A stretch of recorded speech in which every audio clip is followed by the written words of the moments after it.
Hi guys, magandang hapon.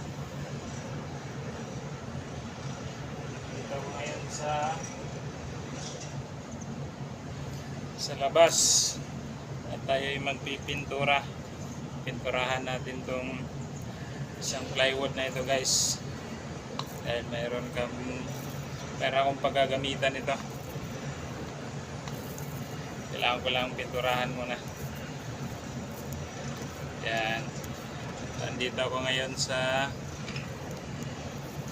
rooftop ng aking pinapasukan trabaho guys.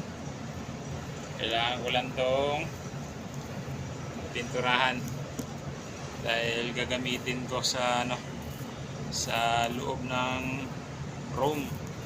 Meron kaming paggagamitan ito. Tamang pintura lang muna tayo dito guys. Kunwari marunong